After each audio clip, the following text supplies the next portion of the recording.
Shout out to America Labs. Shout out America Labs. All right. Well, thank you, Ben. And hello, Husky Boy Nation. This is episode 6 of the Husky Boy Project. I am completely and utterly honored to have, a good friend of mine, Benjamin Kane, on the podcast today. And we're going to do things a little bit different. We're going to talk to a guy that is not necessarily part of the Husky Boy Nation per se, but he definitely has been on a transformation throughout his life. He's a fitness enthusiast. He's a plethora of knowledge in terms of training as well as nutrition and, of course, sports nutritional supplements, which is the industry that he lives in on a day-to-day basis. So I am extremely excited to talk to him. Ben, if you want to give just a little bit of background on what you do, where people can kind of engulf and engage in your content. And then, I actually have, we kind of talk as friends, but I'm going to get a little deep today. Okay. I'm cool with it. I want to know about your experience, but go ahead and, cool. Well, so for the record, I have been Husky at points in my life. I had to earn it. I started off, growing up, I was a really lanky kid. I'm 6'4". Currently I'm 270 pounds. Growing up, I remember, it's really funny. My senior year of high school, I was like beefing with this guy in my grade, and he wanted to like fight me. And I told him that he didn't want to mess with these 170 pounds, but I was actually 160 pounds. And it's just like looking back, it's like so funny that like I was like, dude, that way. So were you 6'4" then? Yet? I was 6 feet tall in seventh grade. Okay, shit. So I don't know if I was like 6'2", 6'3", 6'4", but I was really tall by the end of high school, and it was awkward because like I would just wake up longer, like long sleeves don't work on me, like because my arms are so long. Like if you look at videos of me deadlifting, like when I lock out, the bars are like still at like my knees. Like I'm just a very lanky person. And I remember in high school, like all I wanted to be was like just normal, because I was like bullied for being like skinny and stuff. And that's how I got into all of this, because everyone asked me, like, how did you get into this? Like, because I seem to be such an extreme example here. I was like, I just wanted to be normal to start. And at a certain point, I decided that being normal was actually really boring, and I didn't want to be normal anymore. In high school, I started off like doing like P90X. I don't know if you remember that stuff. Yeah. That stuff was just so easy. And then it just ate and ate and ate and ate. And eventually I hit like 200 pounds in college, and I thought that was a big deal. I just ate and ate and ate and ate. And I've learned a lot. I've learned a lot of things I shouldn't do. I learned and that kind of points me towards the things that I should do. And now for work, well, I found my way through nutrition. I did retail, I did GNC, I did Vitamin Shop. I went to school for dietetics at Rutgers. And one day I was working at Vitamin Shop, and Mark Glazier, owner of NutriBrow, walks in. I had no clue who he was. This is before they were anyone. And he asked me some questions that I'm not actually allowed to tell anyone what he asked me, because I was able to guess like how horrible the stuff in the industry was. And I like somehow, I don't know how, but I knew things that I really wasn't supposed to know. And it was brands that he actually had been manufacturing. So he knew how bad it was. Yeah. And so he offered me a salary on the spot to come to NutriBrow. Wow. And so I dropped out of college for that. And everything else. Oh yeah. Everything. I hated what I was doing. Like dietetics, like you're going to go work in a hospital with like diabetic people, and you're going to tell them don't eat sugar. And it's just like, that's not what I want to do with my life. Yeah. Like I don't want to, like, again, I don't want to work with normal people. I don't want to be normal. I don't want to work with normal people. I want to be around people who want to be something more. And so I had a really fun time at NutriBrow. Did some really cool stuff. How long were you there? Sorry, I'm taking my headphones off. This thing's fucking up. About 4 years, a little under 4 years. And we went through a really transformative time. There, like, honestly, couldn't have been a better time for me to spend there, because I came in as a product specialist. Yeah. Worked my way up through sales. I launched bodybuilding.com, GNC, and Vitamin Shop all myself. Which, by the way, like they were basically direct to consumer for the longest time, right? Like they did not have 16 focus years. on retail. Yeah. Yeah. And traveled for like a year straight, teaching GNC managers how to read proprietary blends because they didn't know. And so that's like my major contribution to this industry is like, when people talk crap with me, I'm like, no one in this industry almost, like I can count on one hand, like the people that have done more for transparency than Yeah.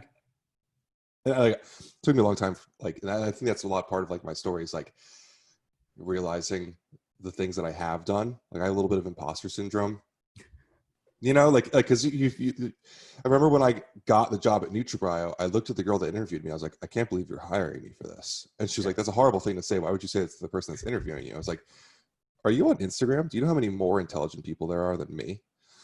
And because I think that's kind of a problem with social media right now is that there's always someone smarter. There's always someone bigger. There's always someone leaner. Of course. You know? So I did all that at NutriBio, eventually moved over to marketing. Had a really cool time launching their now branded community, BioCrew, which has been really successful for them. Super great community. Super cool stuff. And after there, I had a couple other stops in the industry. Finally found my home at PricePlow, where who'd you skip over? I don't remember. Who were you between PricePlow and NutriBio? I can't remember. Where we met. We had a short entanglement. Yeah. Yes, we did. You did. And I finally found my home at PricePlow, where I honestly don't even know what to tell people. Like dating, I have no clue to tell girls what I do for work because I'm like, I'm an influencer. I mean, it's well, you also you wear like a lot of different hats, right? Like PricePlow is actually a variety of different things, right? Yeah. Like it's not just supplement information or great deals on product or, you know, a Rolodex of reviews and very detail oriented, like cited kind of reviews on products. But you also managed to, I think, launch probably the fastest growing podcast within sports nutrition right now, which is the Supplement Industry Roundtable, which is something I look forward to, you know, every week now, I think is what you guys are. Every other week you guys are putting one out, but they always have hard hitters. And you just had, who did you just have on? John Meadows. So for some reason, either I had a dream about this, like literally last night, but is John Meadows from Rock Island, Illinois? I don't know. That's like a weird thing. I feel like I had like, I got a picture in my head and I'm like, is he from Rock Island, Illinois? I don't know why. Is that where you're from? I'm from Moline. We're part of the Quad Cities. Okay. But I'm going to have to look that up afterwards. For some reason, just talking about Supplement Industry Roundtable jarred that thought. And I'm pretty confident it's a fucking dream that I had like last night. So apologies. Entirely possible. But yeah, so it's kind of wild because we wear so many hats. Like, I'd say this, like every single day I produce some sort of content for PricePlow, right? I do a lot of sponsored content, but we moved into a lot of we work with ingredient manufacturers now too to create content for them, because I was really inspired by how Compound Solutions was able to create mostly teacrine and dynamine are like very household names for nutrition minded people. Yeah. And I wanted to help more ingredient manufacturers do that, which I think is kind of happening. And it's really cool. Because I almost want to give there's great new product. I mean, it's a hell of a time to be alive with some of these compounds that they're coming out with, right? Like, dude, I got in an argument with one of your main competitors' R&D teams the other day. They're they're filing for some sort of big thing right now. No, they'll be and they told me, they were like, "There's no new ingredients out there. There's nothing good coming out." And I was like, I named like a dozen, and they picked like a couple of them. They're like, there's no data behind that. That's not real. So this is one thing that, is, as an employee of BBCom, this is not me bashing, just FYI. But there is a line you know, where I guarantee if you go to like a GNC, a vitamin shop, the people that are working there are not fanboys of the industry anymore, right? Like they know retail, they know pricing, they know promotion, but they don't know the ins and outs of like what you know about individual products, efficacy, how things are working together, like, you know, why Glaxon is so cool and should be at every retail storefront shelf, you know, Yeah. even if, you know, they're, you know, non-compliant in you know, our standards Sure. or in our world, right? But they're innovative new things that are driving the industry forward. And, you know, I think I've told you this before, but like, I think April on our team, John Stump, who's also like in charge of our private label, like, and myself are probably the closest thing to what we have internally of people that like really understand the industry. If something new's out, we're the ones trying it. Like that's we're fans of anything, even if we don't sell it. I mean, I buy a lot of stuff that we don't sell, you know. That was me at NutriBio. Like, I was always like, when Mark needed to know like what was out there, who someone was. Mark now, now that we're just friends and not, well, I work with him in some ways, but he calls me the bouncer of the industry. Because he's like, if you want to meet anyone, you just call Ben, and it's like really kind of creepy. Like, because I just love networking. Like, I talk way too much, and that's like one of my biggest like hurdles that I've had to do in the industry is like shutting up. Like, I talk way too much. So no, it's a good thing. I mean, you know, you've brought plenty of new cool, you know, relationships to me when I was managing our marketplace and vendor drop shipping. You know, and I look to you for a lot of information. And so, you know, part of this podcast, you know, not only do I want to tap into the psyche of a young Ben Kane and what it was like growing up to be skinny, the things you tried, you know, in order to overcome that, what you dealt with, you know, I definitely want to go there for sure, because that's what this podcast is about, is addressing that internal thing, you know, and being I love that. To be vulnerable, but draw power from those vulnerabilities, right? And address them. I think that's probably a major issue with, you know, I think our society as a whole right now is people just carry this baggage and have no idea the torment that they have kind of logged in the back of their head, and they take it out in various ways. And 100%, dude. You know, you and I are kind of, you know, I think cut from the same cloth from a political spectrum where you don't fuck with my world, I don't give a fuck what you do in your world, and we're all good, right? Like, but let's talk a little bit about the high school experience for Ben Kane. Being skinny. I don't want to call it skinny because you're tall. Did you play sports? Like, if you're 6 foot, like you might have played basketball and been normal. Dude, oh man, if I had played basketball, I probably would have been normal. Absolutely would have been normal. Growing up, I played lacrosse, so I was like taller than everyone else. So it was like I could hit people harder. I think like I just had more. I was a defense player. I was not fast. I've never been fast in my life. So I just hit kids. And eventually, I think we got to high school, and I just didn't want to play anymore because, like, they were making us run and stuff. They were making us, like, really work for it. And I was like, I'm not here for that. Like, I'm here just to, like, house kids. So you already had that aggressive gene in you. I've always been very competitive. I've always been very argumentative. I like to make a point just because. And if you watch my stories, you can see that. Don't worry. Yeah, don't worry. Yeah. My dad always says that I should be a lawyer because, like, even if I agree with you, I might, like, just find a way to argue with you. Yeah.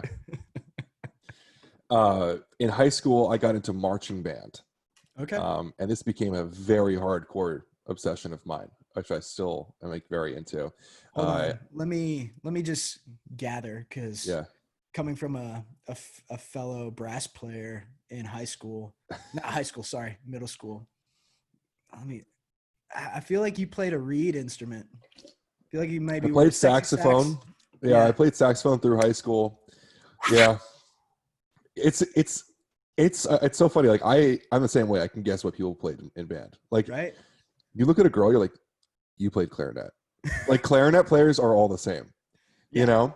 Yeah. But anyway, I went to college. I marched at Rutgers University. Okay, I didn't I was know a that. That's tuba cool. player for them. Yeah, we traveled a lot. There was a lot of like my maturity coming in was like getting flown around. They gave us like $300 stipends and spending all of it on alcohol. Like I had to grow up quick. That's Um, awesome. and then I actually ended up doing this thing called drum and bugle corps, which is like competitive marching bands, like the Yeah, major yeah. leagues. Got way too into that, and I think a lot of it, it's very militaristic, so a lot of it taught me discipline and Yeah, yeah. hard work, which I already kind of had a base of growing up.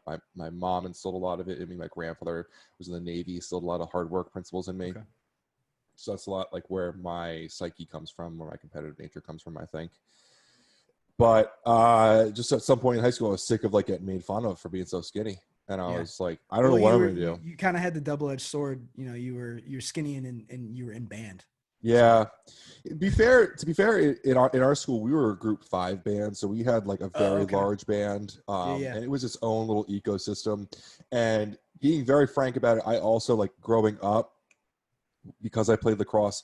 I was really friends with all the jocks. So even when I got to high school, like I was that one guy that was able, like I do the same thing I do in the industry right now. Like I was able to be friends with everyone, even the people that hated each other. Like, Yeah. I can be friends with James Pacuzzi and Mark Glacier at the same time. Yep. And so I was able to be with like the stoners, the band kids, the jocks. So I was always kind of like that, but somehow I still got made fun of somehow. And it really bothered me. And that's always kind of been my driving force in all of this is like, Was it really, were you being made fun of because of like how tall and skinny you were, or other things? as an older guy now, not older, but like as someone who's matured and grown up, I realized Yeah. they probably were jealous that I was so tall. Yeah. Right. Yep. Because I think now at this point in my life, a lot of guys, you hear it in the gym, they're like, man, I'd give up all these muscles to be as tall as you. I hear that a lot. And Yeah. I'm not that I'm trying to like, be boastful or anything, but like a lot of guys, for them, it is about height. Yeah. So as someone who is 6'4" and a decently large guy now, I kind of feel bad because then I realize like you can work all you want, your muscles, but you couldn't grow if you wanted to. You cannot grow, right? Right. But I mean, you see that a lot in this industry too. Like you see these massive guys, Mm, and then you go to a trade show and you're like, holy fuck, I'm taller than you are. yeah. Like what? How's Yeah, that make it? that's a big thing. Like I get pulled aside at the Olympia Mhm. a lot, and they're like, I had no clue. I had Yeah. no idea you were so big. I've tried to play with my camera angles a lot because apparently there's some way I can make myself look bigger. I make myself look really small on camera. Because I get these comments. I'm like, do you even work out? I'm like, yeah, I do. I do. Yeah. Yeah. No, like, well, you saw you saw that I was the dad bod Yeah. for like the thing that we did on BB. Dude, I got so many haters. Like that guy doesn't have a dad bod. He's just fat. Like, and I'm like, you motherfuckers. Because that was like my first time of like, I post stuff on Husky Boy all the time, but typically it's people that like are encouraging. And then Yeah. I got put on blast on BB, and I'm like, man, I don't know if I could handle it because I would always read the comments, It was and really hard. it's Like, bad. It's it's bad. really hard. Yeah, I was just And talking with Ryan Buckeye about it this morning. Like, it's really hard to deal with social media. Like, you see celebrities talking about it. You're like, that's fucking easy to talk about from your mansion and shit. Like, yeah. well, like, dude, I remember last Natural Body block party last summer. Mhm.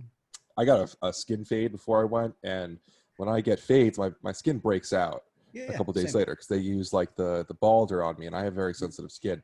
And I like turned my head in one video, and like the back of my head was like just a bunch of pimples. And like, Yeah. dude, I got so much hate on that video. It was like, Really?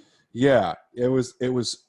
I get a little bit of shit because like my skin isn't the best, and I'm pretty red most of the time. I'm Irish, like it happens. It But happens. like this, like, dude, YouTube comments are the most toxic places on this earth. You know what? I didn't know that, and then Derek Sanders, who runs our YouTube, he goes, "Dude, YouTube is wild," and Yeah, I had no idea, like just the grotesque shit, and like, that's something I'm constantly monitoring because Ryan, he's got a young daughter. Like I yeah, have a 3.5-year-old. Like I don't I don't want any of this world, like, yeah. and with TikTok and like all that crazy shit that picking That's up why my Mike phone. doesn't put any of his kid on the channel. Like Yeah, keeps his family very separate from work.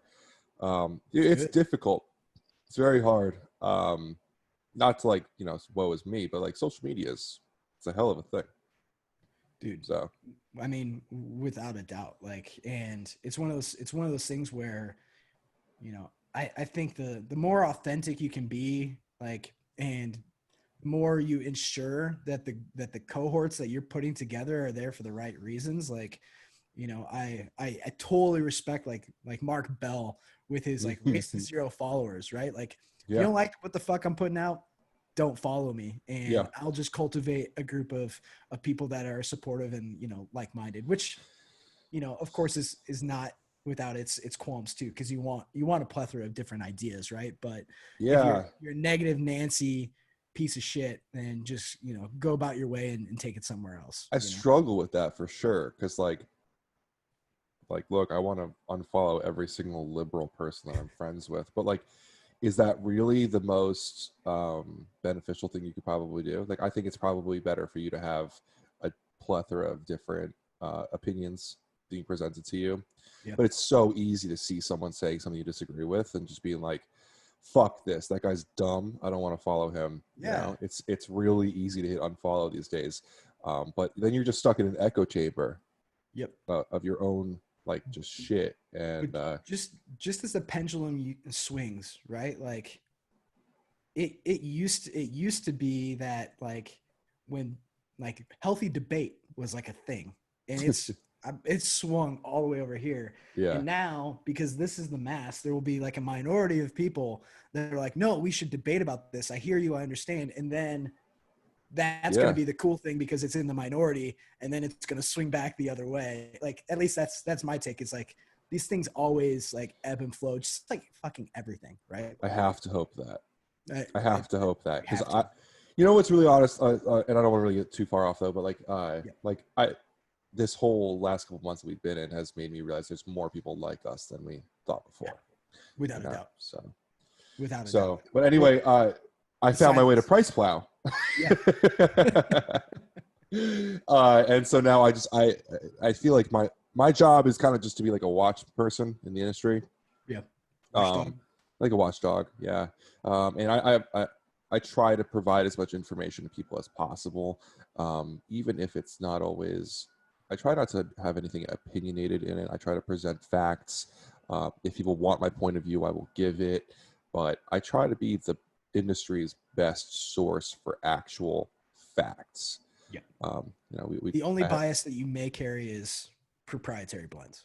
yeah, yeah. I Like, mean, which by all means is completely and utterly fair, because you want to know what you put into your body. You want to know the ingredients that you are purchasing and right. ingesting. And even then, like the bias that I have is still me saying like, hey, listen, like this is a reason you wouldn't want to use this. Like there's still a factual reasoning behind what I would say about it, Yeah. I think that the real bias, which Justin Hall and I talk about a lot too, is just the fact that like I like people in this industry. Like there Yeah. are good people, and I have a hard time taking that away because when I know that a product is made by like genuinely good people, I just want to like it more. Yeah. You Hands down. know, Axe and Sledge, like just Totally. genuinely, really, really good people. Yeah. Um, their grind EAA product is missing methionine, Yep. so it's not an essential, like a full essential Complete. amino acid. It's Yep. not complete, but it's like they're really good people. Yep. Like, I want to support them. So that's the only tough part for it. But out of that, I mean, I do all of that. I do that podcast, which I agree. I think it's the fastest growing right now. But to be fair, there's nothing like it. Yeah. There's some other podcasts, but they don't have the guests at the size that we do. They don't have the same influence on the industry. Just Well, I love you guys. I mean, for the most part, like what you've been what you did with, the Galaxin crew with like that was having cool. like the mystery pills was awesome. The fact that you had like the exclusive showing launch party of Ghost Energy was Yeah. extremely dope. Like, you know, it makes people that are not on the inside super jealous. Yeah. You know, the Yeah. fans But like, of I the think, industry are like, oh fuck, how did they do that? You know? yeah, that was, so it's the whole Dan Energy Ghost thing. Like, I gotta tell you, like, we knew that like a month out, Of and we were course. sitting here like, oh, this is gonna be awesome. We're gonna make everyone so jealous with this one. But it also, a lot of it is like, very similar with what I did with the lift box this month. Is like I recognize that I have access to a lot of things Mhm. ahead of time, and so any way that I can provide a glimpse of that, what it's like to other people, I know they want to be a part of that. So Yeah. I try to provide that in a nonchalant manner with the sirs. We talk a lot about, we talk all day. The three of us like are constantly talking, and a lot of our questions about how we can make it better come back to, man, this is just going fine. Let's just leave it alone. Like, Yep. we don't have any wild technology. Like, we just use webcams. Yep. We just live stream it. We don't worry about it. We don't do any wild editing. It's just three bros and a dude. That's it. And, Yeah. and it might be a girl in the future, but like, Yeah. it's whatever. It's just like, we're just gonna put Well, this out there. it's That's it. authentic. Yeah. You know, and Yeah. that's what people want. Like they just want conversations. They want to feel like they're in the room and they're involved in the conversation. And Yeah. especially, the high level conversations are like the newness factor, like the science that Joey's putting into these things. Like we would never have access to this, like just being a consumer of the brand, right? Yeah. Like you're not going to have that type of access when you go into your local shop to buy Right. these products. So it gives a really good glimpse behind the curtain, and it's something Yeah. that I think one of the is things that I beneficial. aimed for personally, is I see a lot of podcasts that are like question answer, question answer, question Yep. answer, and it's very cool. Like the one that comes to mind, and Robert Shinetsky's Supplement Engineer, he does a really Mhm. good job Yep. of querying people and getting the information out there.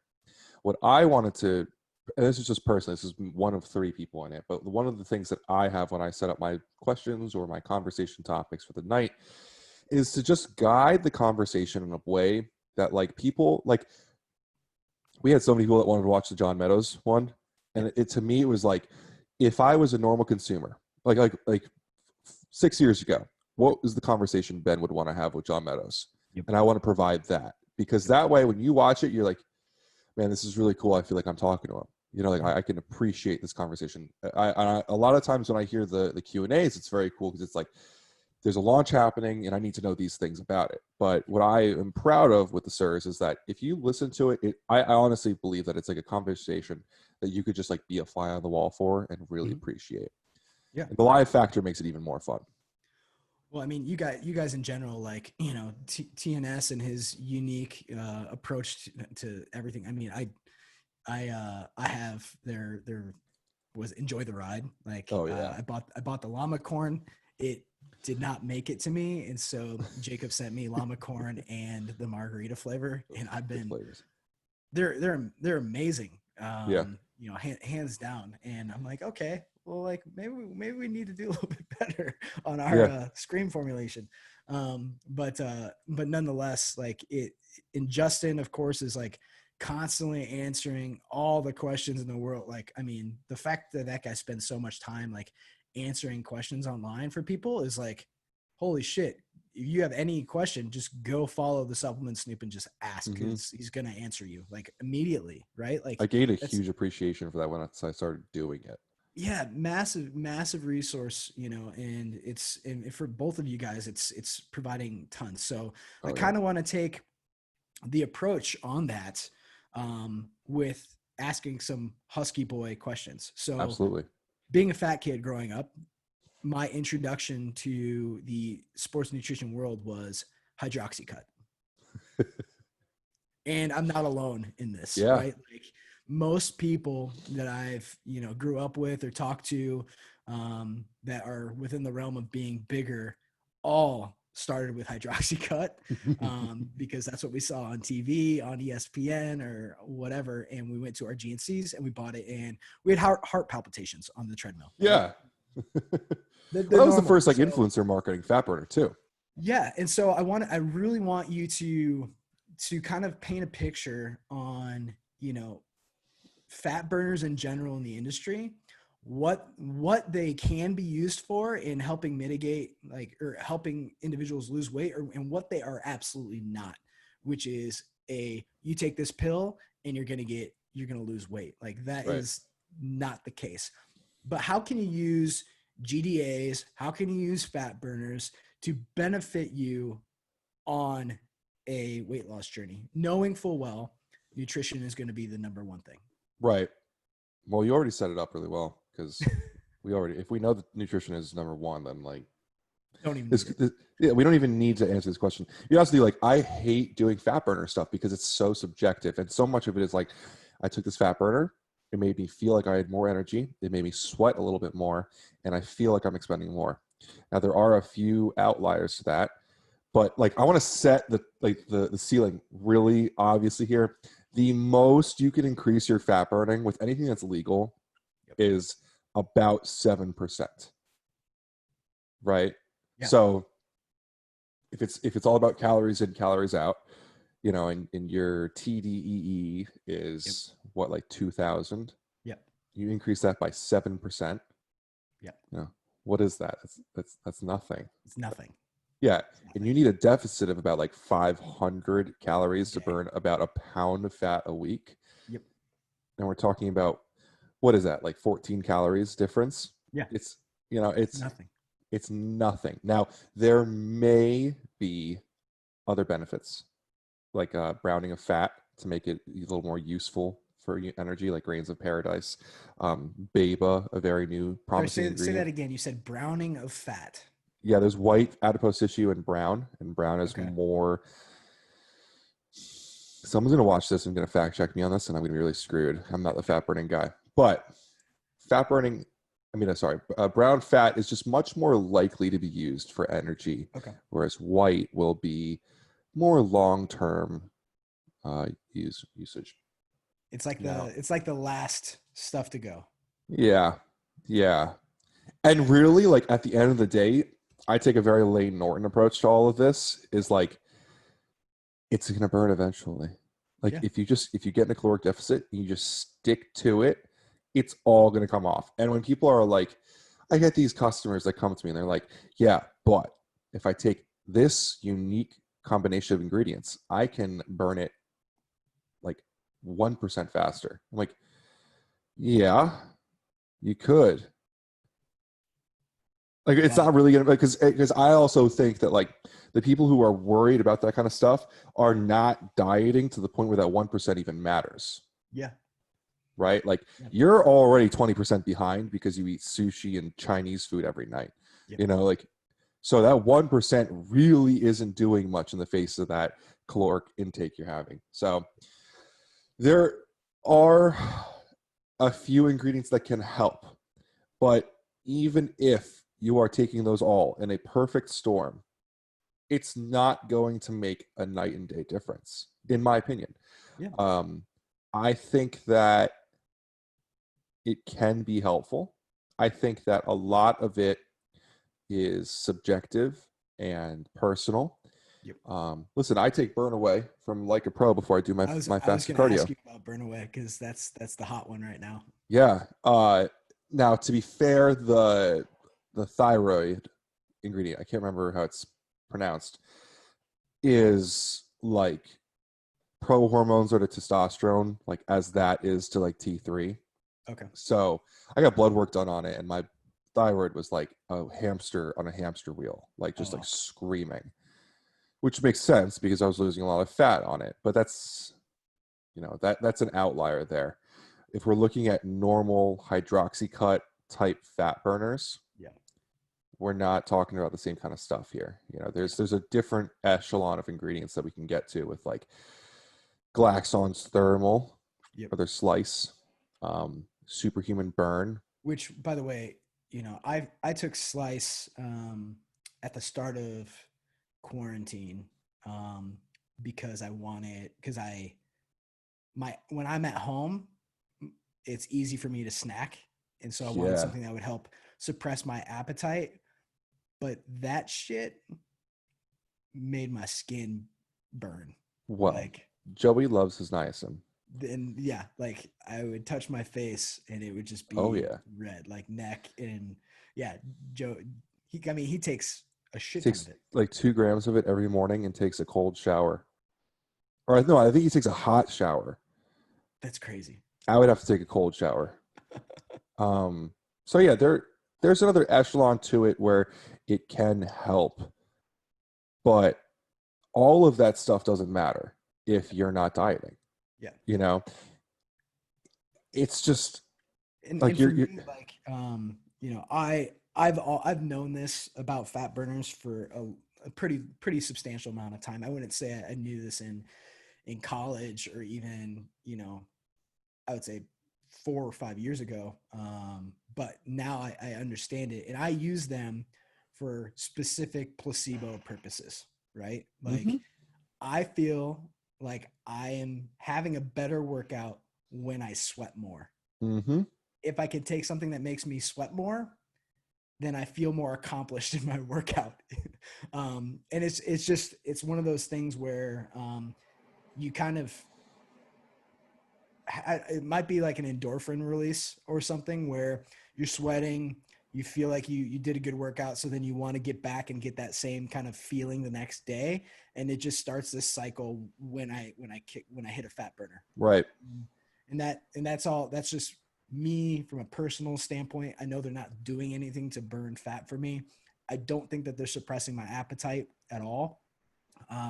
But what it will do is make me sweat, and it gives me the gratification of, that was a good workout. You can do the same thing tomorrow. And that's, Yeah, it's like when you like race cars, there's like pole position where you start, yep. right? And like the more talented, like guys with better driving records and the whatever, start at the beginning of the pack, whereas newer people might start in the back of the pack. Yep. Does the difference in the pack really matter? Yeah. Yep. So it's like, if you ask me, do fat burners burn fat more? Like, I'm like, the good ones, yeah.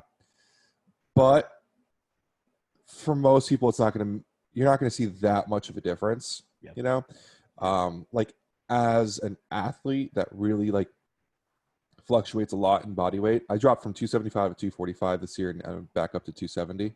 Jesus. Like, the fat burning did help, Yeah. but I could have done it without it. Yeah.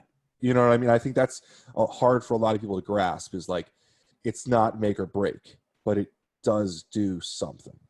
So let's segue into that a little bit too, right? Like, for me, without trying, I can gain weight real fast.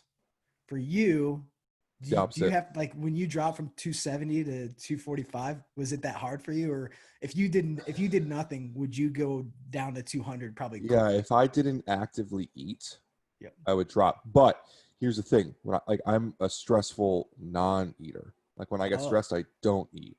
opposites. Yes, yes, I don't believe, and I don't mean to put, to you know discredit Husky Boy Nation. I don't believe in body types. I don't believe in ectomorphs and endomorphs.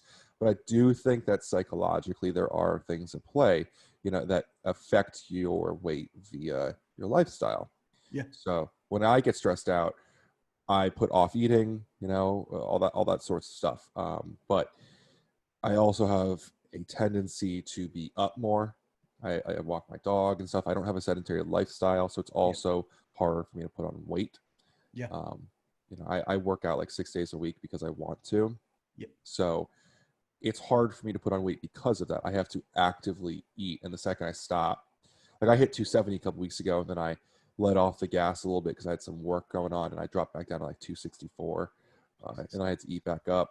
Yeah, It's like, for like guys in my realm, it's just like, well, fuck. And I'm sure, like, for you, and like, because there's people I know that are quote unquote hard gainers, right? They have to actively work really hard to yeah, eat enough food to gain weight. Like, and they look at me and like, what, you can put on 10 pounds in like 3 days? I'm like, yeah, easily, yeah, without yeah. even trying. And it's funny, I don't necessarily believe in the body type as well. But I think there's, maybe it's lifestyle, or maybe it's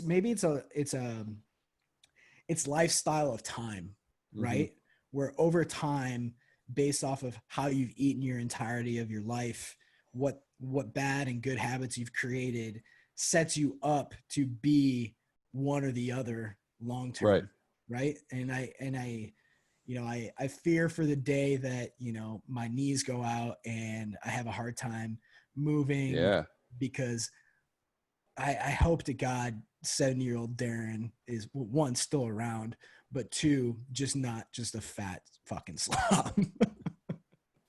Yeah, I think there's a lot of other things at play, like lifestyle, your mental state. I think there's this really cool concept of epigenetics, which I'm not sure if you're familiar with, but that's pretty cool. There's this idea that different parts of your genome can be flipped on and off depending on how you live your life, which really still isn't understood at all, but it's an interesting topic to think about.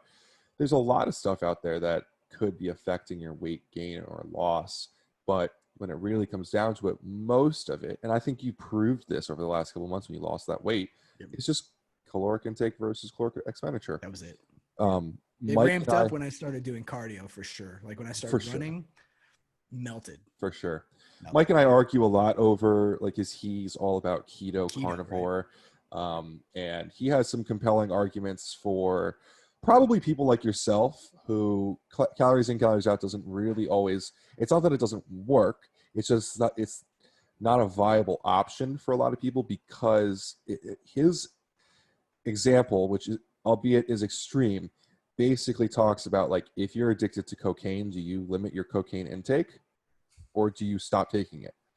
Right. And so you have wants to eat sugar or whatever, your trigger is. Do you limit that or you just stop eating it at all? Yeah. I know myself, if I stop eating carbs altogether, I'm going to binge even worse. I'm going to be a fucking asshole is what I'm going to be. The last, like, my wife was like, this is the best cut like you've ever done. Usually you turn into such like a dick, like, because I'm just not happy because I'm not eating.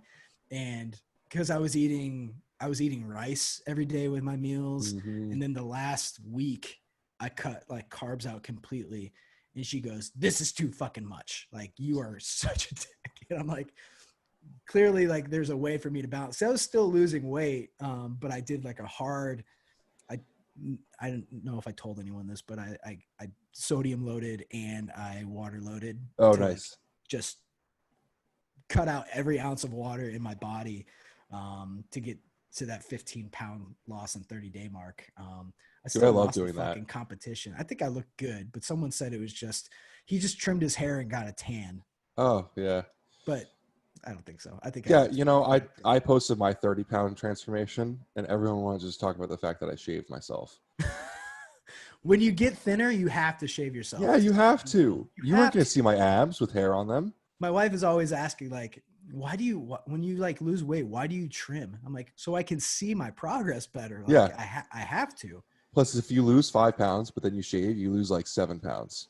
Not down. Of actual weight, but you just look like you did. So listen up, everyone. Instead of taking those fat burners, just trim your hair, because it's a better weight loss. 100%. 100%.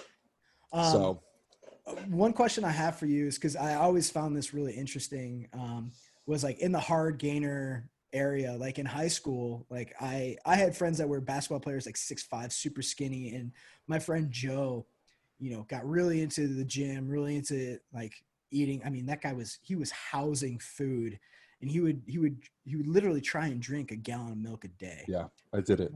Have you done the milk thing? Like, I've done the milk thing. Seems to be a thing. I still have a part of it. Like, when I get really hardcore into like, I need to get fucking big, I'll drink a half a gallon of chocolate milk every day. Oh my God. It's insane. It's like post workout, or just like whenever, I'll just drink it. I'll just finish it by the end of the day. This is like where my mental state gets really unhealthy. Like, cause like I constantly throughout the day, I'm like, have I eaten enough? Have I eaten enough? Have I eaten enough? And if I'm like not absolutely full, I'm like, I'm not doing my job. I stress out so bad about this, cause it's like, I don't know. I take this way too seriously when I get really into it, but like, I'll say, like, I'm a professional powerlifter. Like I've put up a pro total. So like, I think I'm allowed to stress over it a little bit, For you sure. know? And so like at the end of the day, if I like really don't feel like I've done my job, I'll literally go to the store, get a half a gallon of chocolate milk, and stand in my kitchen shirtless, drinking the whole fucking thing. Like I will finish it before I go to bed. And I will wake up at night like burping, and like I'm just like I will lay down in pain because my stomach is so full of liquid, but like Dude. it works. It So works. that is your this. I usually have a section on here, a segment called Husky Boy Tendencies. It's my That is tendency. your Husky Boy tendency, is that Yeah. chocolate milk chug. Yeah. It's fucking awesome. It's like it's one of the things that like I just don't get tired of drinking it, I guess. Yeah. So it's just perfect for me because it has a lot of calories, but I can assimilate it pretty well apparently. See, dude, one thing that you probably will never understand is hiding what you eat. Yeah.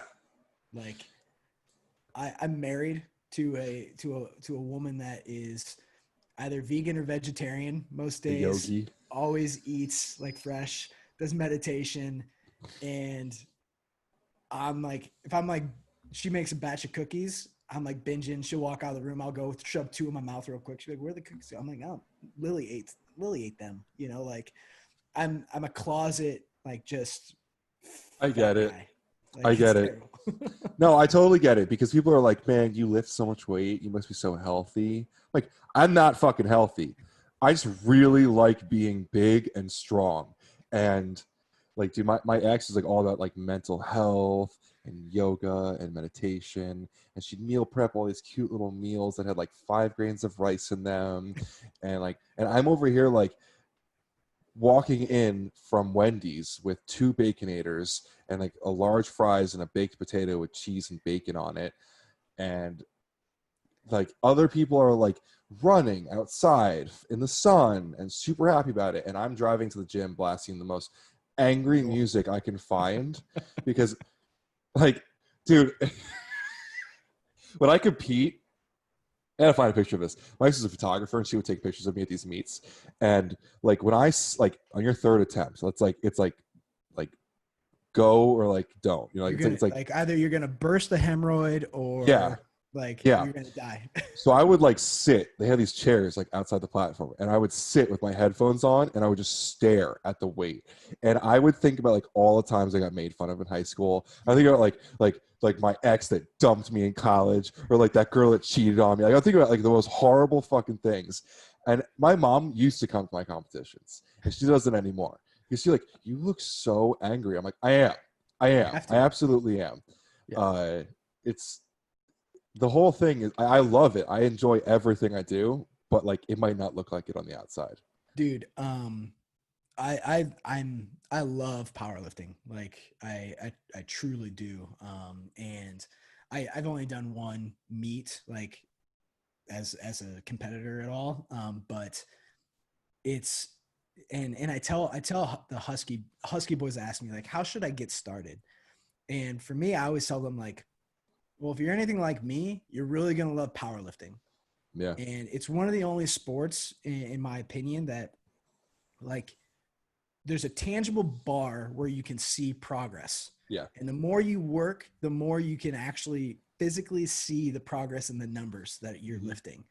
And there's not really too many sports out there that can do that. Like you could play a good round of basketball or a bad round of basketball. It's a little subjective. Or you can, I mean, I get sort of maybe CrossFit, like you could do the same workout for time and see that you get better, but like, It's fuck quantitative. that shit. But like really I think that's the best thing that you can do. And also from like what you said, like many people that I believe that eat their feelings or live in this lifestyle of depression and, kind of self-hate, right? Like if you're fat, like we live in a world where, I mean, you probably didn't like how you looked in the mirror. Like, Bro, I and still don't like how I look. I'll be really honest with you. Like a lot of days, like I wake up, look at me, I'm like, I don't like this.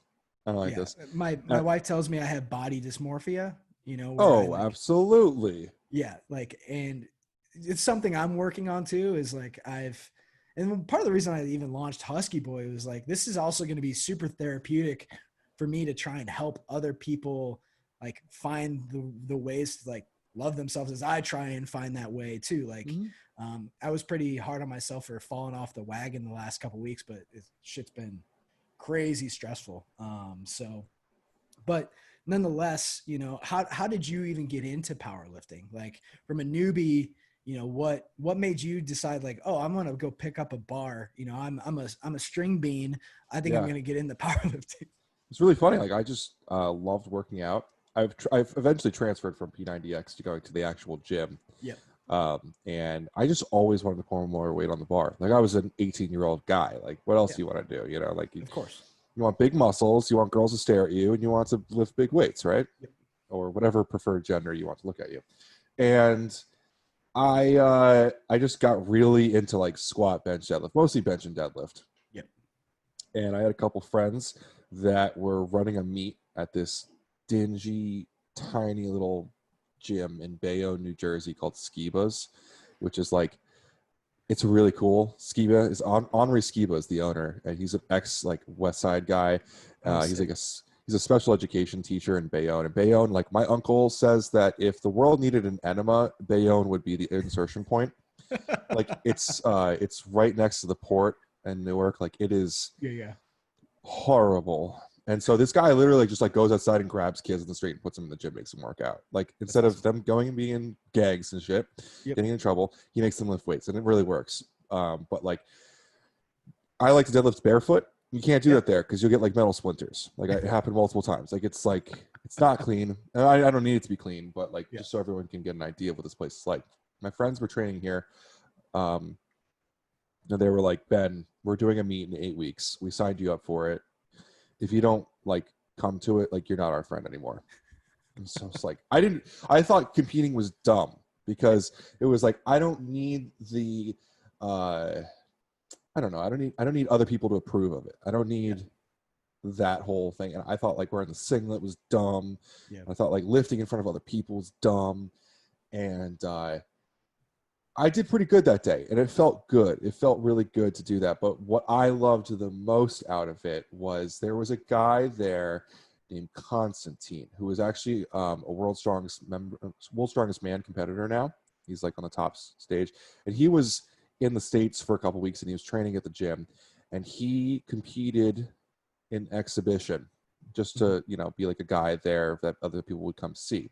It pulled people to the gym, and he pulled 925 pounds at the end of the day. And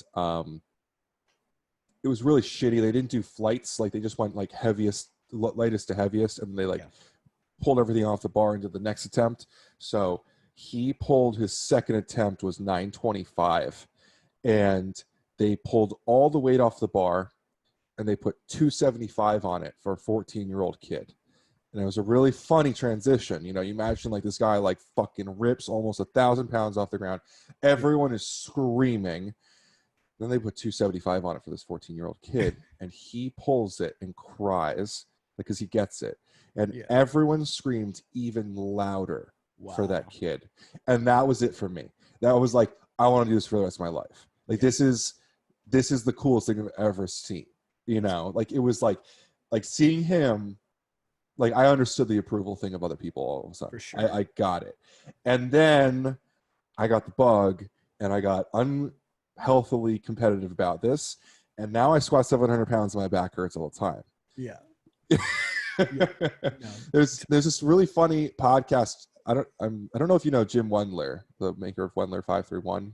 I know Wendler. But so like he did a podcast a long time ago with Barbell Shrugged, which is a big CrossFit podcast, but he had Matt Vincent on it before Matt Vincent was popular. I know you're a fan of Hate Brand. Like this was before Hate was a thing.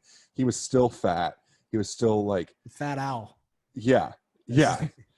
And it was funny because Matt talks about it. He's like, man, like growing up, like my dad was like, you'll never be strong. You'll never be big. He's like, I sure showed him. My back just hurts all the time now. And that's like how I feel about it. It's like I proved all these people wrong. All these people told me like, dude, you're skinny. Like you're never going to be strong. It's like I had to prove all of these people wrong, but I'm probably going to need a hip replacement at 50. Yeah. But it was worth it. It was 100% worth it. Well, that was one of the questions I was going to ask you, because I mean, you put up some heavy weight. I just saw, you post this morning from training, and I was just like, shit, knee wraps under heavy weight. And I'm just like, well, shit, like one of the reasons I can't continue training as hard is because I freaking always get injured. Like my low back always like slips out on me, and it's just like I need to find you got to find the things that make you happy, of course. So I do it less frequently, but and test myself. But like, how are you doing anything for like mobility, stretching? Like, or do you just like, are you like the powerlifters that just like, I'm going to fucking hit it. I don't care what happens to my body. And then I'm going to come back, I'm going to sleep, and then I'm going to go do it again tomorrow. There's like did you watch my story yesterday? I was like, sometimes as a powerlifter, you have to make these really calculated, horrible decisions. Yeah. And like, there's a decent amount of it that's just a dumb idea that like there's always like a little tiny thought in the back of my head as I'm getting under the bar, like I could die. This could go like, bad. This could go really badly. And the ironic thing about the whole thing is the only time anything has ever gone wrong for me in the gym is squatting 2 plates. Yep. Same. Like I went down and lost my balance and fell with 2 plates. And everyone never lets me live it down because like I was 700-pound squatter. I just lost my balance. Like, did you go backwards? Yeah. I literally like was down and I was like, oh, and my spotter, my training partner, Derek, the owner of the gym, just walked away. He was like, I'm not helping you with that. Like, I'm not fucking helping you with 2 plates. Like if you want help, fall with 6 plates. Like I'm not helping you with that. That's hilarious. It was fair. But I think there's definitely a middle ground. Like I tell my friends when I'm going to do something. Like I told them all this week. The gym opens up today. Yeah. So awesome. I definitely wasn't working out when it was closed. So I was like, hey, the morning the gym opens up, I'm going to go do something stupid. I'm going to do something really dumb. And they all knew, I have spotters and stuff. I got people there, but there's only so much you can do to prevent it. No. So like my right knee hurts every here and there. Yeah. And when it hurts, I don't do things on it. Like I had a back problem a couple weeks ago. I went to my acupuncturist for it. I have a stim unit. I have a massage gun. I have cups. Like I do what I can. Do you do any like the ice bath or sauna? I don't believe in ice, to be honest with you. A lot of the ice stuff has been pretty disproven. Okay. I only use ice like if I seriously injure myself. But the inflammation that ice would disperse is something you kind of really need at that point when you hurt yourself.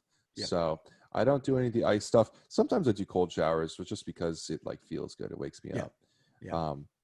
But that's one thing I'm trying to add to my repertoire is a sauna, especially for the summer. For the winter here, because we're going to be locked in our homes again. I'm pretty confident. We'll just go over to Chris Gethin's house. Yeah, and he's got a clear. That's where you can actually get an enema, coffee enema. If you want. I love Chris. I can't say anything bad about him, but oh my god, when his videographer is moving across the street from me. We're gonna be neighbors. Nick. Yeah, Nick Holt. Dude, when he posts the coffee enemas, I'm just like, you posted that online. Like, everyone knows where that's going. Yeah, he wants people to know. I'm just like, who was the first person that thought, what if we shove this coffee up our butts? Like, I understand the health benefits of the water. Was it layered? I don't know, but coffee, dude, like coffee, like, oh. It's like it's in the same realm as like, kids shoving vodka or alcohol tampons up their ass, Yeah. It's in the same realm. I guess. No, that's crazy. So, all right. What I want to do now is I want you to address the Husky Boy Nation from the prospect of a skinny guy. Like I want you to give the ultimate Husky Nation pep talk from a skinny guy to a husky guy. I like what it comes down to me. So I'm going to give you a little bit of a premise. I don't think that fat shaming or body shaming is a bad thing. Right. So my absolute, I'm not like a long pep talk kind of guy. My absolute statement would be like, nothing's going to happen unless you do it yourself. Boom. Right. So people do think you're fat. Right. So what are you going to do about it? You know, like, are you just going to stand there about it? You know, like, you have to do something, right? So there's a lot of information out there. Where do they go? Where do they go, Ben? If Literally you were a just fat Google kid, it. where would you go? I'd go to the gym. I'd lift some weights. I'd find out what you enjoy. You know, like, is it cardio? Because like I'm a weightlifter, but like for some people, my dad loves riding his bicycle. Like he'll ride like 30 miles, right? Same. Find out what you love and just do a lot of it. Yep. And in the process of finding that passion or love, you got to start to learn. You know, follow me, follow Justin Hall, follow anyone. There's so much information in 2020. There's too much information. There's bad information out there. You know, you have to get out there, watch some videos, read some articles. Like, you have no excuses in 2020. Like, this is really the honest truth. Yep. Right. So I don't know. For me, I think that body shaming is a really good thing because it is incredibly honest. Right. Like, I think that you probably could benefit from hearing the truth of what people really think about the way that you look. I think that's probably one of the biggest qualms I have with like everything that's going on in the world is like no one's talking about health. Like, at all. Like, at all. Like, not one person in charge. That's, by the way, your New Jersey gym that's been closed down forever. Like, they never talked about the benefits of health. Like, I'm surprised it's even opening at this point.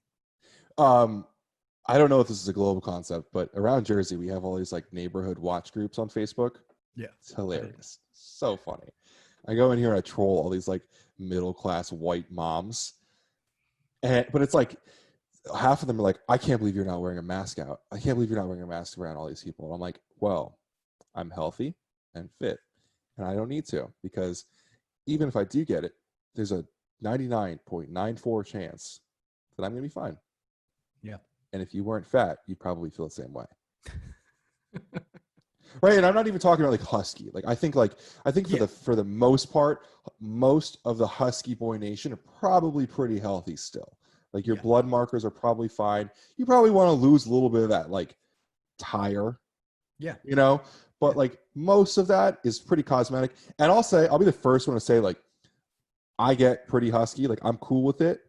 And in my experience, like, more women are open to like bigger dudes.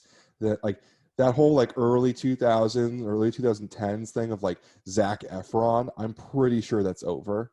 It's done. I'm pretty sure that's done, because even Zac Efron's bulking now.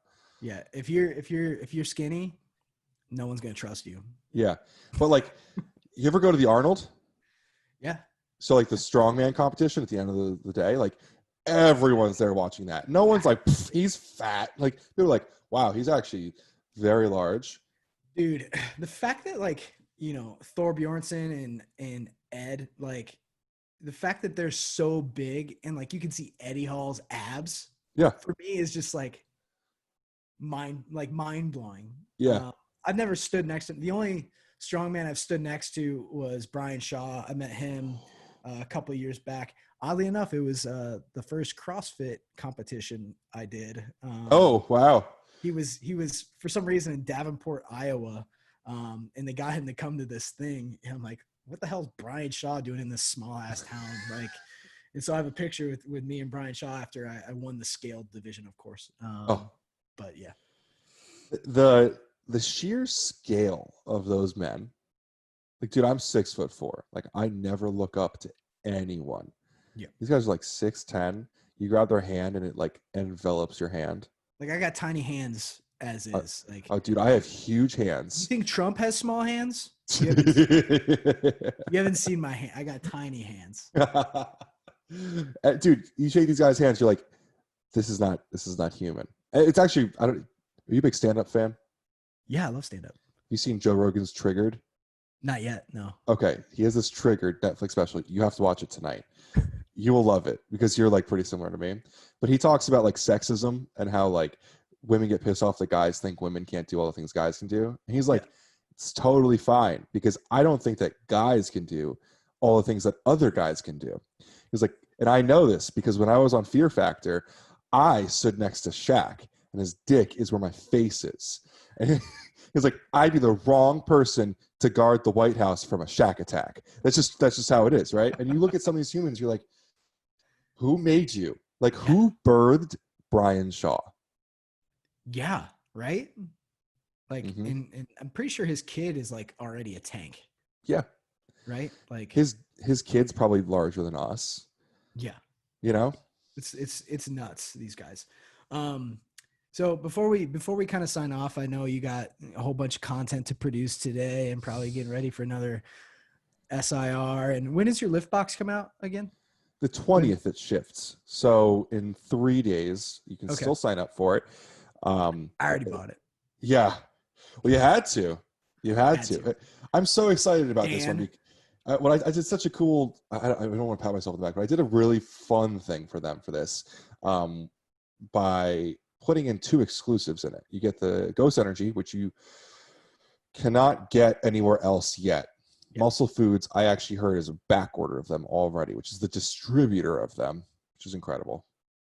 Wait. And Muscle Foods is going to distribute it? It's one of the distributors.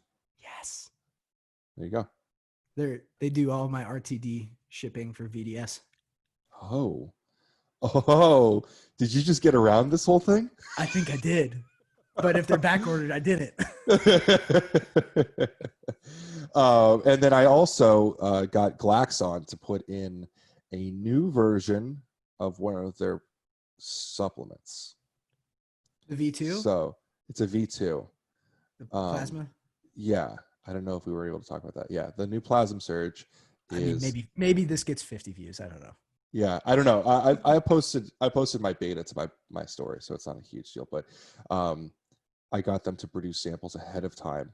And that's the only place you can get that yet either. So it's pretty cool. I'm excited for it. I really am. And how many flavor options is Ghost Energy going to have? It's random. But will they have do they have 3 or 4 ready for the market? I know it's going to be random, but for lift box or for normal? Just in general, how many flavors are they? Oh, in general, I want to see 6. Whoa! For launch, that's sick. That's awesome. Yeah, I'm trying to think of they're what gonna I do can really say. well. They're gonna do really well. I can say there's going to be multiple authentic collabs in it, but multiple not authentic collabs in it as well. Okay. So there's going to be ghost flavors, and then there's going to be the flavors that you know that they already have for other things, which is just so cool. Well, if they have warheads in there, game over. That's gonna be great. They have, I think it's like a 50-50 split, authentic and non-authentic. 3 and 3. But cool. It's what's even funny is like the non-authentic ones are really good. Yeah, like the citrus one. There's one. It's kind of supposed to be kind of like Mountain Dew. Can't say it's Mountain Dew, but it's like Mountain Dew, right? They can't say it's Mountain Dew. I can say it's Mountain Dew. There's so much. It's so hard to not say Ghost is doing so much cool shit because they are. Yeah. I hate being repetitive. I already said that last year. And everyone says I'm biased. They're probably going to win Brand of the Year this year. Depends. Speaking of Brands of the Year, do you want to talk about the BBCom? You want to talk about it? Oh, BBCom Awards? I'll talk about it. All right. So is that bad for you? I don't think anyone from BBCom watches this, but I mean, it's I'd love to get your take. I mean, just your raw, authentic take on it. I think there's a further conversation that's probably completely separate from Husky Boy and just me working in the industry of how do we work together to not allow legacy brands to even get these nominations anymore. Yes. In my opinion, they could start by listening to me. But yes or no, or do you think C4 should be a pre-workout of the year? No. Well, when did Clear Evolution come out? That was last year. That was January. It was for their birthday in January, at the end of January of last year. Okay. So let me be fair here. I'm looking at the page right now. If Clear Evolution, not Dynasty, Clear Evolution was on the pre-workout nominations, I'd be okay with that. Yeah. Being really completely honest, I'd be okay with that because it was a major change in the industry that Cellucor went transparent, which when I was traveling the world teaching GNC managers, I literally would name drop it and joke like Cellucor is never fucking going transparent.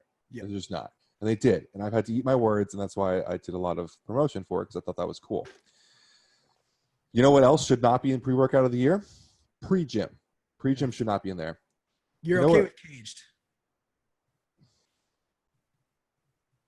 Cage isn't in here. It's not? No, it's gym, superhuman, C4, and the worst one of them is Neurocore from pre-workout, from Muscle Tech. Wait, When did this Neurocore's in come there? out? When did Neurocore come out? Like Neurocore came out in like 2008. Yeah, it's been around for a long time. There's 1.5 grams of citrulline in here. So if we had it our way, what would be the 4 based off our listing? Oh, this is hard because I don't keep up with your listings a lot, but I would have I'll tell you. Superhuman would be For on sure. there for sure. Crushing. I would be cool with C4 clear just because that's a development in the industry. I would put you have Inspired, right? Devastate should definitely be on Worldwide that list. Wide should be on here. I don't know if I would put that overall on my channel, but for your channel, 100%. If we're going for 4 here, Core's New Fury is on here, right? We have Core Fury. No, we don't. We only have Core Pump. I checked. Oh, never mind. Core Fury should be on here if you had it, but I'm guessing maybe the pregnenolone wasn't cool or something. I don't know why that wouldn't be cool. Is that on a list? Because I used to buy that single ingredient from BB, but we discontinued it. Well, that would kind of tell me that. I mean, it was a slow mover. Not many people know that much about that ingredient still. I would be surprised if you guys put Scream on there because you guys re-released it. I wouldn't hate it if you put it on there because By the way, it's your own brand. We'll have to give you some the new flavors. I think we dialed down the Teacrine. New flavors are a lot better. I'm looking at the front of your pre-workout page. I'm surprised you don't have anything more lifestyle on here. Okay. Brand of the year. OL? I mean lifestyle? that I get ads for you guys for this product all the time, so you're clearly putting ad spend into it. And I'll be honest, like that product isn't bad. Like it's actually it's a solid product. No, absolutely not bad. So I'm surprised it's not on the brand because you guys put a lot of promotional money into it. Yeah, I don't know where that relationship is. I haven't caught up with them in a long, long time. All right, so brand of the year, Jim. No. I'm sorry. Like, I don't mean to like bring my shit with Jim back into it, but like, what did he do in 2020? New flavors. I will give him credit. I'm going to give Jim Stepani credit here. Probably not even Jim. It's probably his team. I'm gonna have to cut this. You can cut this and use it as a clip. He put what is it? Caloriburn GP from NNB in his fat burner. His SS8. Yeah. Hey Jim, thanks for joining us all in 2018. Grains of Paradise works. By the way, we still have Shred, which I think is one of the only products that has isopropyl synephrine in it that we offer still. You guys offered that? Yeah. Wow. Well, we might not after I just put it out in public. But, yeah, we did. EVL like did a cool thing with Steve Aoki, but like I agree. I think EVL's to me it's an entry brand to get people in, and it's a decent price point, and their flavor is fine, but efficacy wise, like Mike did a content piece on their BCA Energy. Mm-hmm. I didn't watch it, but I was like, Mike, please be careful what you say here, because it has 500 milligrams of carnosine. Just leave it out. Wait, yeah, why even 500 milligrams of beta alanine? Why and they branded it too? Like, why even pay for it? Just leave it out at that dose, Yeah, I don't know. You guys have to put BBCOM signature in the brand of the year because you have to. Yeah, it's fine. It's a must. M fits there. Breakout brand, right? Breakout brand, yeah. They were my MVP last year, which basically was Breakout. So Breakout brand, we have Rising Labs, MFit, Alpha Lion, and I don't remember the fourth one. That's because it's BPN, and Yeah, I'm like, I'm okay with Bear. So I'm okay with it too. I don't think that they are a bad company at all. They're very different than I think our demo, right? They're more CrossFit. Here's the thing: they have oriented. 2 grams of citrulline in their pre-workout. Yeah. Like Nick Bear thinks he's like God's gift to this earth. Like I watched some of his content. I'm like, I don't understand how this guy got famous. Like his pre-workout is 2 grams of citrulline in it. I absolutely think that it breakout brand of the year, because you have to put it all within the scope of BBCom. It's the breakout brand of BBCom. Yep. Right. Like I won breakout brand in 2018, I think it was. And everyone's like, NutriBar's been around since 1996. Like they're not breakout brand. Like it's breakout brand of BBCom. BBCom. Yeah. I think it's going to be a pretty hard fight between Alpha Lion and MFit. Yep. I love my boy Nick Karalekis, but I think that Alpha Lion's going to take it if it's based on votes, just because Alpha Lion has a lot of really good direct-to-consumer marketing that they can call upon. Yep. I love Casey Mitchell. I think he's a really, really, really, really cool dude. I don't care for his brand at all. No. I think his stuff is just another influencer brand. I love Casey Mitchell, and I know that I'm probably going to get some DMs off of this if he ever watches this, because he's a really nice guy, but he really likes to yell at people that don't like him. I don't want to say he's not a good person. I just don't think that his products are anything special. Yeah, I'll be honest. Like I've tried like some of the stuff that he did, that is not that we wouldn't on board, like necrosis. That thing like fucked me up. Like like what he does is he loads the shit out of just all the products in the world into some of these, and it's super cool. It's not the most necessary thing to do at all, but it's super interesting. Uses a lot of KSM in a lot of his formulations, and probably one of the most addicting flavors I've ever had in the industry is his wolf's blood. Like from a flavor standpoint, it was actually something that I consumed just like as coffee when I wasn't even working out. Like he's one of the few people in the industry that I actually believe actually works on his products himself. Yeah, he does, and I won't share his method for how he comes up with flavors, but it's fucking genius. Like he told me, I'm like, that's brilliant. Like it's amazing. Yeah, in brand athlete MVP, like I don't consider Jim or Chris to be brand athletes anymore, and I don't think that they did anything interesting in 2020 that was different than what they did in 2019. Yeah. I would so like that, just for me, like Chris is like one of my favorite people in the industry, but like if I'm sitting here and saying like what did they do in 2020, I'd have to give it way more to KC or Alpha Lion's Troy.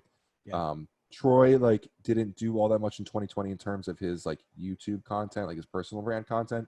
But Alpha Line did really, really well in 2020, so that really gives him a lot in my book. Yeah, I mean they've been really great. Troy's been wonderful at producing content for us, for our YouTube and a lot of articles, and his balloon method, right, that he's coined, which is interesting. And he actually came and visited the office, and was probably the first person that we filmed in our new gym.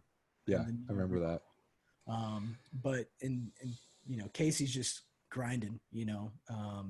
But with Chris and the Gethin team, you know, I mean, you know, like they are more nimble than I've ever seen them in, you know, at least me knowing them in the last 3 or 4 years. So dude, I had a call with their team last week, and like I am so stoked for the second half of 2020. They're moving and shaking, dude. Hard. Yeah, which is like those reasons are why I fucking hate talking about brand superlatives in August.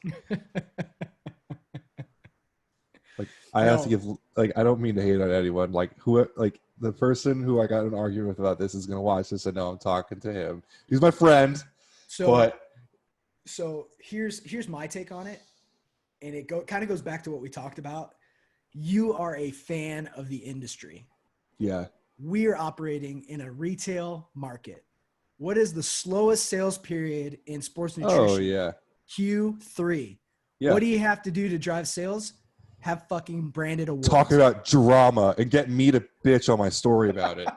Because it's going to send people to your freaking site to look at this. I mean, yeah, you know, like that's it. So that's what I hate about this.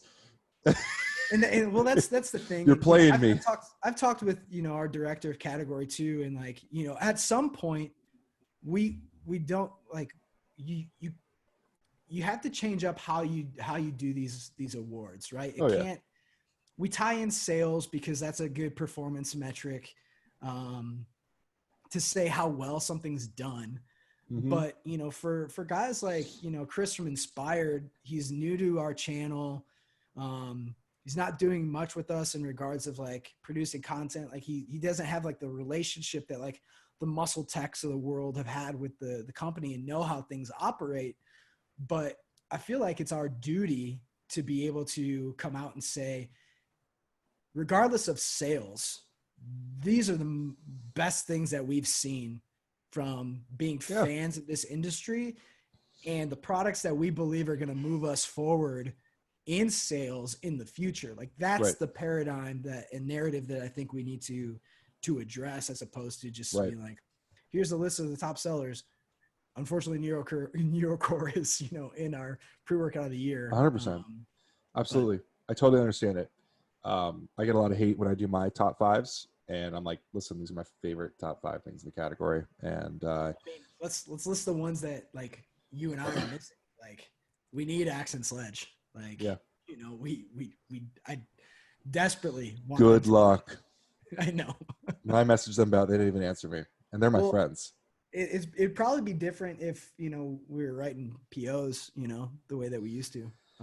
But you kind of have to pay for products when you want pallets of its scent. For sure. They just did a GNC franchise. Oh, did they?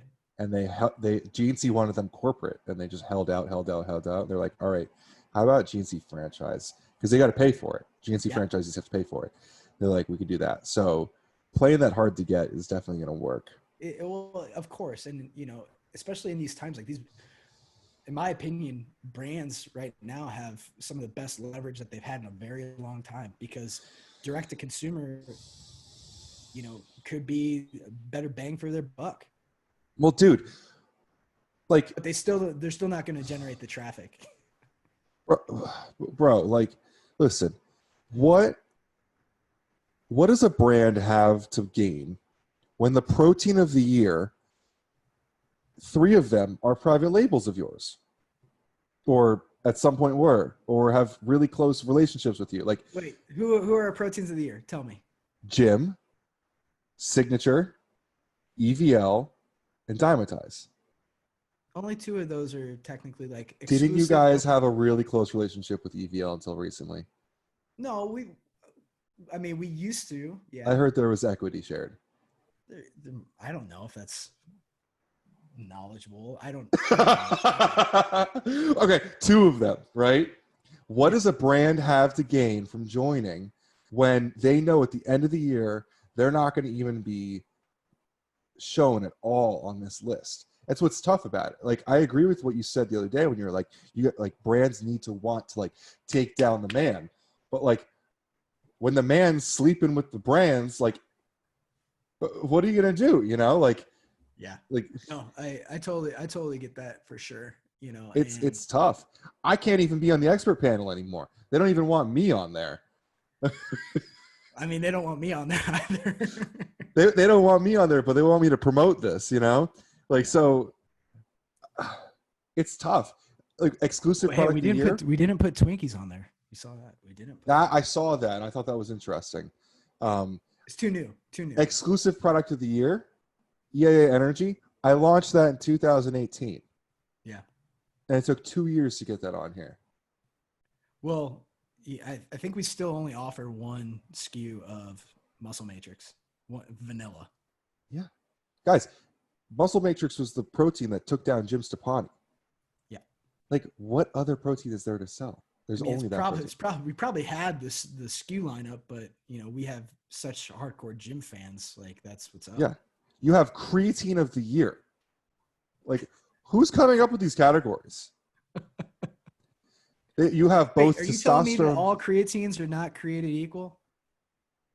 Can we phone in Justin Hall for this? Can I phone a friend? I wish. That I would be just want to awesome. cold call and be like, Justin, you're on the phone with Darren Decker. We're Yeah, recording. we're gonna talk about what is it? Crealkaline. Creaquilin. We're gonna talk about creep here. We're gonna talk about hydrochloride Hydrochloride. and monohydrate. What Yeah. is your top? What is the best one Yeah. to take? You guys have a men's product of the year and a testosterone support product of the year. Like, Yeah. if I'm a consumer, I'm not even getting to the bottom of this contest. I'm not getting all the way out of the bottom. The last one is most innovative product of the year. What is Mainframe? Mainframe is like a nootropic by Method Nutrition. I've never even heard of these guys. That's actually pretty cool. Yeah. Qualia, $118 for a bottle. It's insane. Well, I got their good stuff that was non-compliant that had an ingredient that they use for Alzheimer's patients in Europe, and so that's What, what like I a use. Girafenol? That's my stash. So yeah, I mean, like, it's nice to see Devastate down here on the bottom in innovative product of the year, but Yeah. So, all right, let's talk about. Can we talk about Inspired just a little bit? I was going to say we should talk about Inspired because Inspired's greens should be in the most innovative product of the year. Not Right. because it's the best greens. I don't think it's the best greens, but it was the first greens, which to Yes. me, like, it launched that category, and that's innovation. It told everyone, like, yo, make a fucking greens. Someone made better ones, but that's innovation to me. No, completely agree. That was one of the ones that I said we need to switch up, and I did not get it. But unfortunately, that's fine. But at you, I don't. Maybe I can wait. But I'm moving back. I don't know if you know this is the brand side of the business to help come up with better partnerships with brands. Wait a second. You just moved from there. Yeah. And now you're moving. Okay. All right. Moving back. I'm with you. Okay, I'm with you now. So I'm moving back to help out with the store team and their brand relationships, because we need to cultivate more partnerships like we have with Stepani, right? Like, Sure. At the end of the day, we need a young, cool brand. I think I told you this. I'm like, I need to call up Chris, and yeah, I don't know if that was public. Yeah, he told me, like, I was thinking about this before. What kind of fucking canned response is this? How many people did you send this to? Yeah, that's one of the funniest stories you've ever told me, and that's exactly what Chris would say too. No, without a doubt, and but I didn't know that he was kind of stepping back and kind of doing other stuff. But I'm excited for State of the Union. Holy shit! I was gonna say, I could be your next brand. Did you try any of those? Yeah, I had all of them. Well, damn, I should have asked you before I bought the flavor I got. Did you get the LSD? I did. That's the best one. Yeah, nailed it. All right, good shit. I assumed that was probably a pretty good one. If Chris is gonna make something called LSD, it's got to be good. Without a doubt. And so I got that, and I actually bought the stack, so I bought that with FSU because I love FSU's like my FSU favorite. sour gummies is by far probably my favorite non-stim pre. Oh yeah. They're an awesome company. Chris is so cool. You definitely did miss out on a lot down in South Carolina. It was just but you know what, to be fair, I missed out because Justin went back down like 2 weeks later and I didn't go. Why did he go? More business? Just because. Just because. The flights down there are like $60 right now. Oh, really? Yeah, that's the Boise. That's a different story. You know what you guys should do? This is what you should do. Okay. Get a fucking RV. Drive across the country. I think we're doing this. Content, stops along the way with brands, having SIRs, and you'll finish on the West Coast. Probably, that's not where. Who would be a West Coast stop that you'd make? Probably Muscle Beach and Ron Kramer. Oh yeah, Muscle Beach. I would go for Caged Muscle, but I don't know if I think Justin likes them. Okay. Yeah, that would be good. Bro, we could fly to Boise for $175. That is the cheapest I've ever seen a flight ticket before. Wait, really? Yeah. Dude, that's crazy cheap. I used to spend like $800 to get there. Oh, easily. Yeah, that's what I'm saying. I flew to South Carolina for $27. Flights are that cheap right now? Yeah. I Yeah. had no idea. This is The, that's amazing. the downside is you got to wear a fucking mask the whole time. Boo fucking who. All right. So here's for Husky You're Nation. gonna get like 75-80% off a typical round, and you can't wear a mask without bitching. But here's for Husky Boy Nation. Here's what I did. Here's how I fixed this whole thing. What you do is you get to the airport, you wear the mask into the airport, and you go buy food. You buy it like in like a bag. Like I bought Chick-fil-A, and I sat with the bag in my lap and a sandwich on the tray in front of me, and I took the mask off. And anytime anyone walked past, I put the sandwich in my mouth, and I put it back down. So if they see you with your mask on, you're eating, and you put it back down. No one said anything to me. 2-hour flight. So you're just eating. Oh my god! Look at this guy. Just fucking. It's like, are you done? I gotta piss. So, all right, buddy. We'll get it going. But Ben, This has been great. thank you so much. I really enjoyed talking to you. I had no idea about the band stuff. I loved hearing about your powerlifting and just your plethora of knowledge. I'm super happy to be connected with you and excited for what the future holds for you and I for a collaboration standpoint. So Absolutely. It's really exciting. I wish you'd been down in South Carolina because it was a weekend where we all kind of realized like this is going to be a thing. Yeah. You know, like in the industry, this is going to be a thing.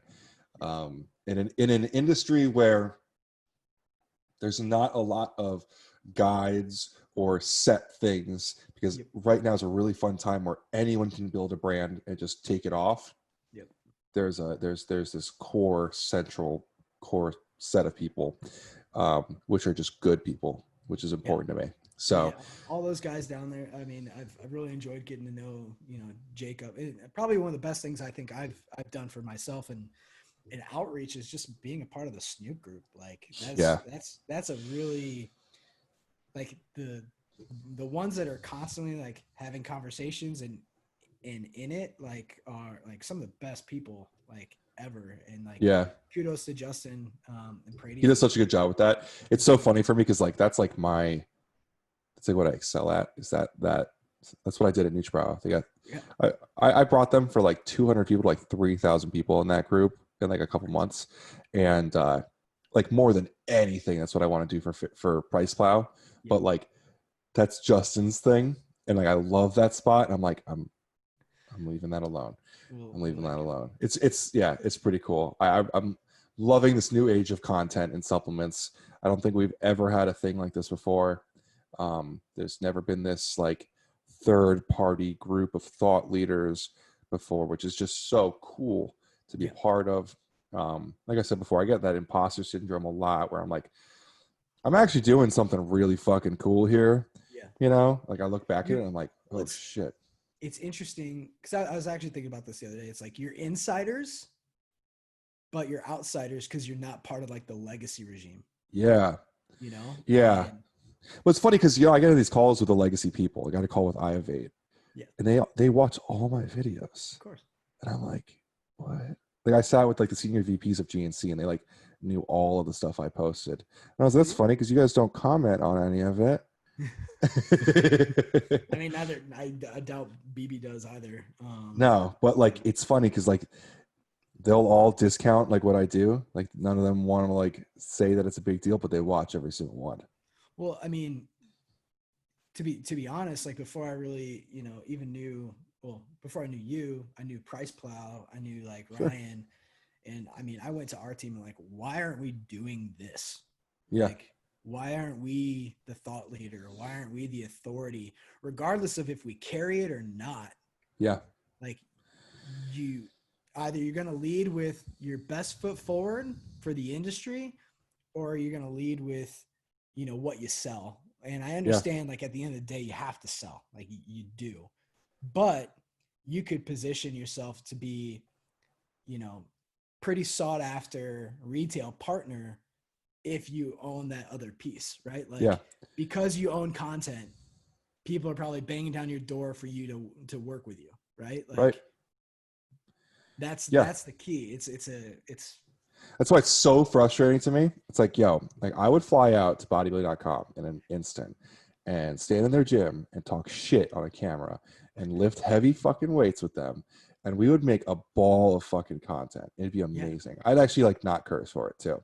Or it'd be really funny with them bleeping out all my words. But So, I mean, I don't know what like, I don't really know what like my role is totally going to look like yet. They just kind of sprinkled it towards me. And I'll probably have a better understanding in the weeks to follow. But I think in those moments, I will have the autonomy to be able to coordinate that with you and have you come out and, I think I've earned a reputation enough to be able to be a face within the organization. Like it doesn't need to be Tyler from Brain Gains or Jazz, it can just be me. Like I think I help lead the strategy for BB in general. And I think that should be enough. Like, BBCom is a very pivotal member in the industry. If you look at all across a lot of different industries, car part industries, there's aftermarket websites that do the same exact thing that BBCom does. And they always have this one guy in that company that's just, he's in the thick of it. He's right in the center of it. He does all the work. He's not an executive because he's not above the work. He's in it. And that guy is always able to be a face in some capacity, right? The CEO, when he comes out, he's still elevated, huge and stuff like that. Person in the center needs to be there for a community to be able to point their direction and their questions at something. And that's what I excelled really well at NutriBrow with, was I was able to be the face, which eventually caused some tensions because I'm not the CEO, but everyone kind of put my face with it, right? Yeah. And that's what BBCom lacks so hard right now. And one of the unfortunate parts of all of the content that you guys produce is that you have so many different faces on your channel, but none of them are recurrent. Yep. There's nothing to hold on to and nothing to direct your constant questions to. Yeah. And it's not that you need to come out and be an authority, but there needs to be someone. Yeah, there needs to be some humanity tied to Right. us, right? Like, and that's the beautiful part of it. It was just what you said. The humanity of it is like, you have facial expressions, you have emotion, you have answers, you have relativity, you have so much to latch on to. Yeah. And I would bet, I don't know your demographics, but I would bet that way more of the consumers are like you than like the athletes that you put on your YouTube channel. Yeah. Right. Yeah. So it's unfortunate yet, but if you want to get a glimpse of our consumers, just check out whenever we get tagged in Barstool posts. What? Have you not seen, like, I would say like we've been tagged in 3 Barstool posts in the last 2 years. All 3 of them have been people raging in bodybuilding.com t-shirts, whether it's in the gym or road rage.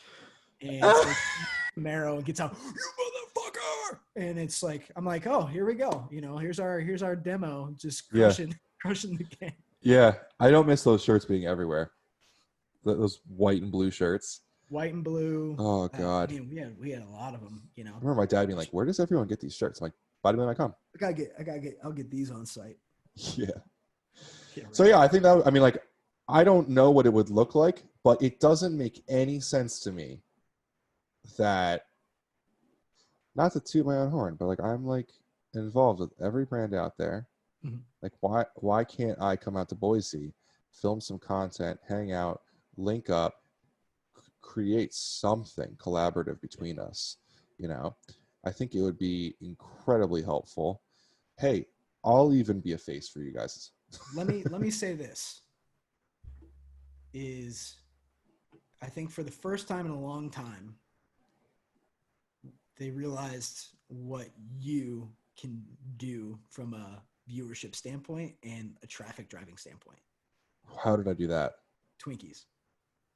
Really? Yeah. I think because of what I did? Well, I think for a long time, our data is in a better position where we can actually tangibly see where some good traffic's coming from. So I did get you guys some traffic. Yeah. That is cool. So that did incredibly well. That video.